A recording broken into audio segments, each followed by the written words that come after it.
जगत्यां जगत् सर्व यत् किंच जगत्यां जगत्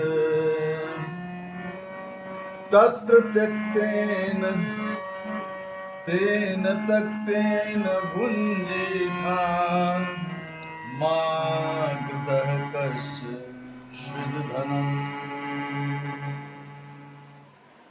ईशावास्य उपनिषद में कुल 20 मंत्र हैं।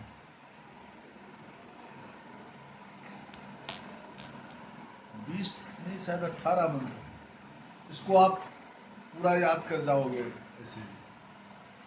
ईशावास्यमिदं का सिर्फ एक ही मंत्र यदि शेष रह जाए और उपनिषद में कुछ ना रहे तो सब कुछ।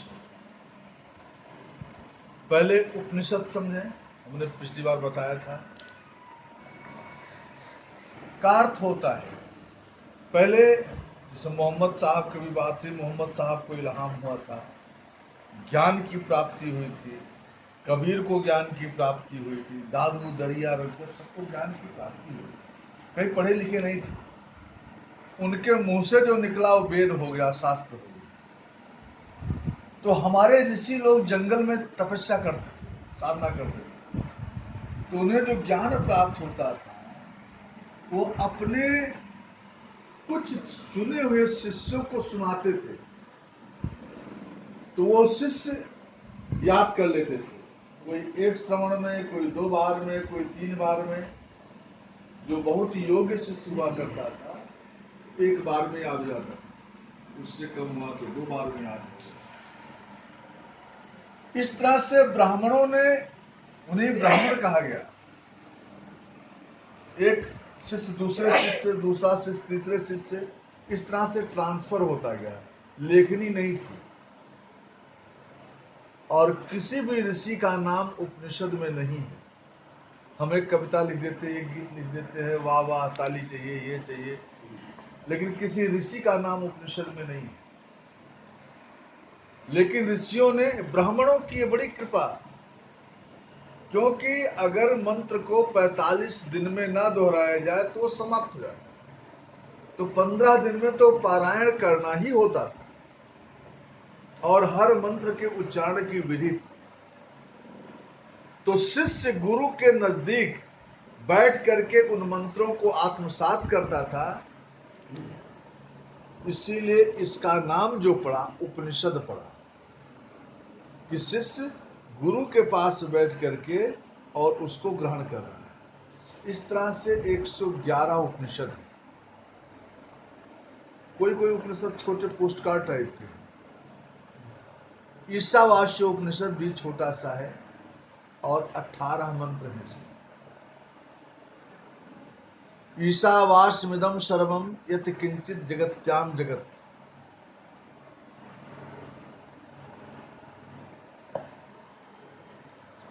जो जगत है, जो संसार है, यह ईश्वर सब में विद्यमान है। जैसे कहा गया ना, कण कण में व्याप्त है।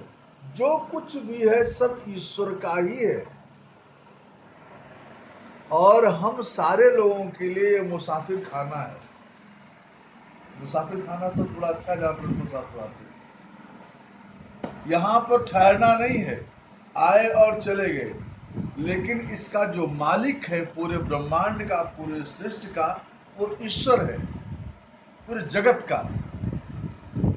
इस जगत में ऋषि कहते हैं, तेन त्यक्तेन भुंजीथा, त्याग पूर्वक भोगो, इसका उपभोग करो। क्योंकि मां गृधा माने इकट्ठा मत करो। कस्य शुद्ध धनम, धन किसका है, धन किसका है, किसी का नहीं है। इसको इकट्ठा मत करो, सारा जीवन इसी को इकट्ठा करने मत लगाओ। इस धन को तेन त्यक्तेन भुंजीथा, अर्थात इसका सही ढंग से त्याग करते हुए इसका उपभोग। ये इसका शाब्दिक अर्थ हो गया। जो आप किताब पढ़ेंगे, वो आपको ऐसे चला जाएगा, इसकी गहराई में जाएगा। ईशावास्विदम सर्वम यत्किंचित जगत्याम जगत। ये जो संसार है ये परमात्मा का है। ऐसा समझो कि ये मेरा मकान है, ये संसार है। तो इसमें रहने के लिए 3 तरीका है। एक तो सेवक बन के रहो, नौकर रहता है ना, नौकर रहता है तो मालिक का पानी देगा, मालिक की दवाई देगा, बिस्तर लगा देगा, गाड़ी पोंछ देगा, गाड़ी निकाल देगा, और जो कुछ मालिक हुक्म देता है वो सेवक करता है। पूरी तरह से स्वामी भक्त भाव रहता है।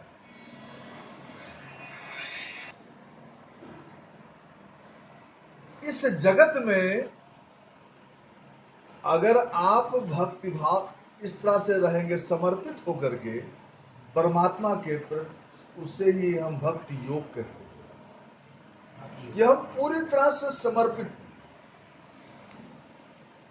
तब मालिक नौकर को प्यार करेगा, उसके सुख दुख में खड़ा रहेगा, हर जगह जाएगा।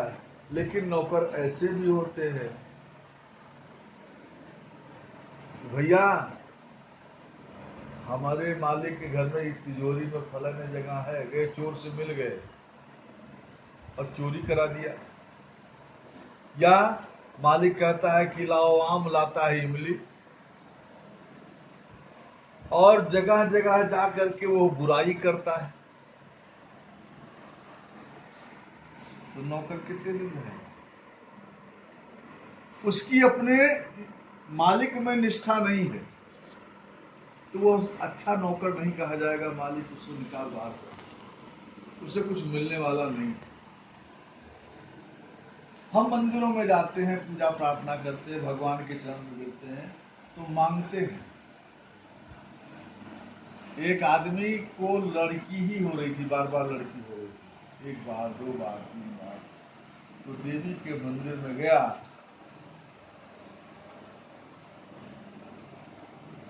दान किया, जाके चाहता था लड्डू वगैरह।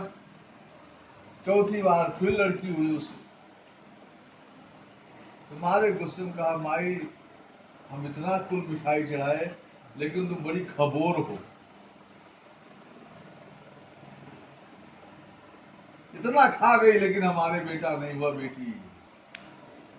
आपका काम बनता है तो भगवान के प्रति आप अपनी निष्ठा करते, नहीं तो कुछ नहीं। तो भक्ति योग का मतलब होता है कि नौकर के सेवा भाव। इस संसार में सेवा भाव से जब रहेंगे, समर्पित होकर के, उसे भक्ति योग कहते हैं। तो परमात्मा आपको अंगीकार करेंगे। एक दूसरा भाव, ये भक्ति योग हो गया। एक दूसरा भाव है कि मेहमान बन करके आप आए, हमारे घर में आप मेहमान बन करके आए, और आप आए हैं यहाँ पे, भैया दाल में घी नहीं है और घी डालिए। एक आदमी तुम्हारे आया, कहा हम खाने नहीं खाएंगे जब तक आप घी नहीं डालेंगे। अड़ गया, घी घर में नहीं चलाना पड़ा। एक आदमी आया, भैया ये चद्दर आपके यहाँ कब मंगाए, इसको कहाँ से लाए, कितने में लाए? आपका ये पर्दा नहीं ठीक है, आपकी ये खिड़की नहीं ठीक है, आपका ये नहीं अच्छा है। मेहमान को तो देता है मालिक ये समय समय से कि हमारा आतिथ्य है, इसको चाय दो, पानी दो, नाश्ता दो, सब कुछ समय समय से दो। लेकिन मेहमान है कि कभी निकालता जाता है। तो एक दिन मालिक कहेगा, भैया हम बड़े रुचि से अपना घर बार बनाए हैं, जो हमें था वो हम कर रहे हैं, अब आपको पसंद नहीं है तो भैया। अब कुछ कुछ मेहमान तो ऐसे हैं कि घर में अगर गिलास अच्छा न मिला तो झोले में रख लेते हैं, तकिया अच्छा रखा तो रख लेंगे दबा करके। हमारे साथ 5 स्टार होटलों में जिन हमारे साधकों ने यात्रा की है, उसमें से बहुत लोग 5 स्टार होटल से माल गायब किए हैं। कोई गिलासे निकाल कर रख लिए, कोई और कुछ केतली निकाल कर रख लिए। अब होटल वाला वो जान जाएगा, वो नहीं कहेगा भैया आप हमारे यहाँ, आप परमात्मा ने इतना बढ़िया सृष्टि दिया है, नदी है, हवा है, पानी है, इतना बढ़िया से व्यवस्था दी है, लेकिन नहीं, भगवान बरस रहे हैं, इनको तो अब पता नहीं क्या हो गया है, मार गर्मी हो रही है, ये कमी है, ये वृक्ष होना चाहिए, इनमें ऐसा होना चाहिए। मतलब overall this fellow is not satisfied with this world, संतुष्टि नहीं है। तो भगवान कहते हैं भैया तुम्हें कुछ पसंद नहीं है तो तुम वापस आ जाओ आकाश में। मेहमान वो अच्छा होता है जो स्तुति करता है, हाँ अरे बाबा क्या बढ़िया चीज है। मतलब मैं नहीं कह रहा हूं कि मेरा कोई तारीफ करना प्रभावी है, क्या बढ़िया ये है, बड़ा सुंदर बनाया आपने, बड़ा अच्छा लगा। तो मेहमान खुश होता है, कहता लाओ पथमेड़ा का घी हम खिलाएं भाई है? और जब बुराई करोगे तो डाल दो, नहीं पूछेगा, नहीं।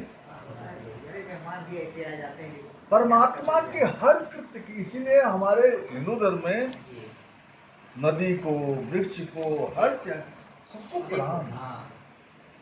क्या दिया ईश्वर ने हमें, कमी क्या है, हाथ पैर है, सब कुछ तो मिल रहा है। शिकायत भरी दृष्टि जिस दिन समाप्त हो जाएगी और प्रकृति परमात्मा के द्वारा दिए गए इस जगत में जो कुछ है मस्ती से आनंद लेंगे कि जो कुछ मिला, नमक रोटी मिला, उसी में अच्छा है। हाँ, हरदम पूरी और मेवा और माल मिश्री और देसी घी और सब नहीं मिलेगा, सुखा मिलेगा।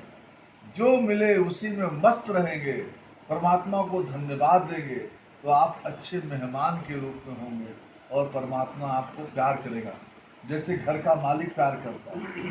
तो ये इस जगत में रहने का जो तरीका है, ये तरीका है किस चीज का, ज्ञान योग। परीक्षा भी लेता है गुरु जी, बीच में टेस्ट लेता रहता है। विवेक पूर्ण ढंग से जियो, जानो कि संसार लीला है, खेल है, कुछ भी सत्य नहीं है। जो फोटो कल था, जो आप साक्षात है, कल वो फोटो लग जाएगा। हमारे हृदय साधक विश्वनाथ जी अपनी पत्नी का फोटो लगाए हैं, देख रहे हैं, कल तक उनके साथ, एक हफ्ते उनके साथ, आज फोटो देख रहे हैं। यही है, जब तक इस ब्रह्मांड में रहिए कोई शिकायत नहीं। परमात्मा ने जो दिया है बहुत अच्छा दिया है। ये मेहमान का तरीका है, और वो मेहमान अच्छा वही होता है जो विवेकी होता है, ज्ञानी होता है। ये ज्ञान योग से रहने का तरीका है। और तीसरा तरीका है, एक नौकर का हुआ, एक मेहमान का हुआ, और एक तरीका होता है मालिक की तरह।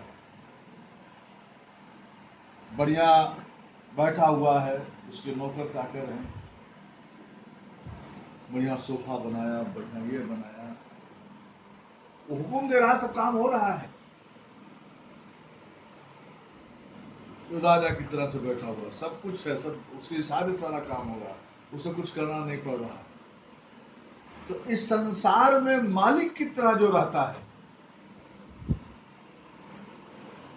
वो कौन होता है, वो राजयोगी होता है, उसे राजयोग कहते हैं। लेकिन मालिक कैसे बनेंगे इस संसार में, भोग करते हुए। 5 इंद्रियां हैं, नाक, सूंघना, क्या होता है, स्पर्श, स्वाद, है ना, नेत्र, दृष्टि, दर्शन होता है, श्रवण होता है, सूंघना होता है, स्पर्श होता है, और 5 इंद्रियां कौन कौन, श्रवण होता है जी, 5 होता है। 5 इंद्रियां, पंच इंद्रियां जब आपके बस में हो तब आप सम्राट होते हैं। पंच इंद्रियां, आपको एक एक प्रतीक बता रहा हूं। एक होता है कुरंग, कुरंग माने होता हिरन। हिरन कान उसकी कमजोरी होती है, श्रवण शक्ति उसकी कमजोरी होती है, जो हिरन को फंसाते हैं जंगलों में, वो बीन बजाते हैं। जो बीन बजाते हैं तो हिरन दौड़ करके इकट्ठा हो जाते हैं, और जैसे इकट्ठा होते हैं शिकारी जाल फेंकता है, हिरन को अपने बस में कर लेता है। तो क्या हो गया ये? कुरंग। दूसरा हो गया, कुरंग किसकी क्या कमी थी? श्रवण इंद्रिय, सुनने की उसकी कमजोरी थी। दूसरा है मतंग, हाथी। हाथी को क्या होता है? स्पर्श सुख बहुत प्यासा होता है। हथनी को बीच में कर देंगे, चारों तरफ गड्ढा खोद देंगे, उसके ऊपर बांस की हल्की हल्की पट्टी बिछा देंगे, और हाथी वही देखते हुए दौड़ता है किसको पकड़ने के लिए? हथनी को छूने के लिए, और उसी गड्ढे में गिरता है। जीवित हाथी लाख की, मरी हाथी सवा लाख, फिर उसी में फंस जाता है। किसके चक्कर में? स्पर्शेंद्रिय सुख के चक्कर में, स्पर्श के चक्कर में, जिसे हम काम वासना कहते हैं। उस इंद्रिय वशीभूत होकर के जाके वो फंसता है।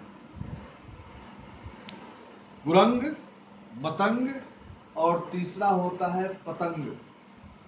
समा कहा परवाने से, कैसे प्रेम जी, कौन सा गाना है? समा कहे परवाने। पतंग दिया जला रोज मरते हैं, लेकिन बार बार जाकर के उसी आकर्षण में फंसते हैं, देखते हैं, फंसते हैं और मरते हैं। वो कौन सी कमजोरी थी? दर्शन की। चौथा हुआ भृंग। भृंग की क्या कमजोरी है? सूंघने की, भौरा। भौरा गया और शाम को गया, कमल खिला हुआ तो बंद होने को था, जाके उसी पंखुड़ी में बैठ गया, और भौरे में इतनी ताकत है कि दीवार छेद दे, लकड़ी छेद दे, लेकिन उसी सुगंध में कि सुबह खुलेगा मैं निकल जाऊंगा, उसी के वशीभूत होकर के उसी कमल में बैठ गया। सवेरे हाथी आई नहाने के लिए नदी में, कमल को लपेटा, फेंक दिया किनारे, और जब वापस जाने लगी अपना पैर रखा उसी कमल के फूल पे, तो जो भौरा अंदर बैठा था उसी में दबा और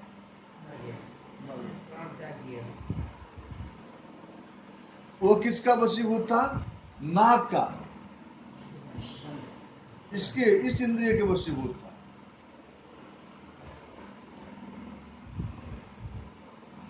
चौथा ये हो गया, और पांचवा हो गया मछेंद्र, जो स्वाद का वशीभूत है ना। मरे जा रहे हैं, कितना भी हो रोग है, खाए जा रहे, लोग खा करके ज्यादा मरते हैं।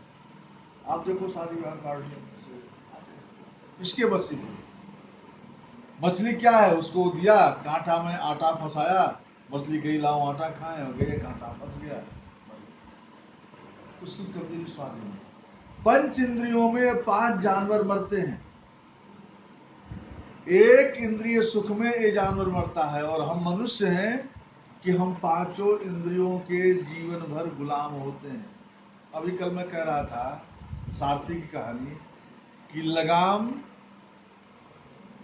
होता है, सारथी का लगाम होता है मन, सारथी है बुद्धि, और जो उसमें बैठा है वो आत्मा, और जो घोड़े हैं वो इंद्रियां हैं। बुढ़ापे में घोड़े थक जाते हैं, इंद्रियां थक जाती हैं, लेकिन मन का लगाम बहुत तेजी से दौड़ता है। इसी को कंट्रोल करना है, इसी को डाइवर्ट करना है आत्मा की तरफ, तब पंचेंद्रियों पर आपका जिस दिन कमांडो हो जाएगा, उस दिन आप इस संसार में राजा की तरह रहेंगे, जैसे कि हमारे महाराजा जनक थे। ज्ञानेंद्रियों की कर्मेंद्रियों, नाक है, तो आपको सुनाई जो सूक्ष्म चीज मिलता है, जो ज्ञान प्राप्त होता है, उसी में तो समाहित है, उसी से तो मिलता है। स्थूल रूप से कर्मेंद्रियां हैं, लेकिन सूक्ष्म जो होती है वो ज्ञानेंद्रियां हैं, जिससे आपको बोध होता है। जो इंद्रियां विषय सुख के संसर्ग में जाकर के सुख का अनुभूत करती, 5 कर्मेंद्रिय, 5 ज्ञानेंद्रिय और 1 मन, 11 इसी से एकादशी व्रत रहते हैं। किन ग्रहों को कंट्रोल करना है एकादशी। एकादशी मतलब नहीं कि बढ़िया खींच के खाओ लड्डू आलू और मेवा रात में, उसके लिए नहीं होता। आजकल यही है। उन्हीं को कंट्रोल व्रत करो। माने जिस दिन व्रत माने प्राण। ये हुआ राजयोग, आपकी इंद्रियां बस में है, संसार में भोग करते हुए रहते हुए भी आप सबसे पार है। तो कहते तेन त्यक्तेन भुंजी था, इस संसार में रहते त्याग करते हुए भोगो। जैसे एक माँ है, गरीब माँ, हमने देखा है कि दिवाली का दिन था, 4 बच्चे थे, सबको खिलाया, उसने मिठाई बनाई थी, सबको खिलाया, थोड़ा सा बचा था, वो खुद खाती, लेकिन बच्चे ने कहा नहीं माँ हमको एक और दे दो, बचा हुआ है जो उसको हम खाएंगे। तो माँ ने अपना त्याग करके दे दिया, कहा ले जा बेटा खाओ। भले वही लड़का जवान हो, माँ को मुका मारे, माँ को परेशान करो, बाप को परेशान करो, लेकिन बाप क्या करता है, अपनी औलाद को कभी भूखा छोड़ता क्या? वो त्याग करता है, त्याग करते हुए भोगता है। ऐसे ही जीवन होना चाहिए।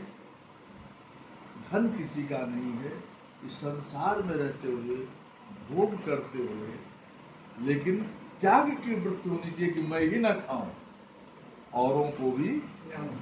बहुत से लोग होते हैं कमाए जा रहे हैं, कमाए जा रहे हैं, चेहरा घिसा जा रहा है, घिसा जा रहा है, रखोगे कि मर जाओगे, सब तिजोरी में रख जाएगा।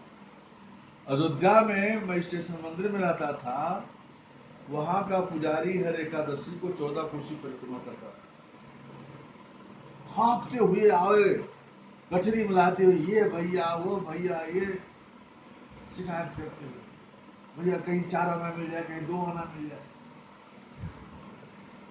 जब वो मरा तो उसके कथरी में से 10 लाख रुपए, कितना, और सारे रुपए को चूहे काट डाले, ये भी नहीं कोई रुपया चला ले, उसको जलाना ही पड़ा। ऋषि कहते हैं कस्य शुद्ध धनम माँ हृदय, मत इकट्ठा करो, किसका धन है, किसी का नहीं है। तेन त्यक्तेन भुंजी था, त्याग करते हुए भोगो। बोले सदगुरु पलटू साहब की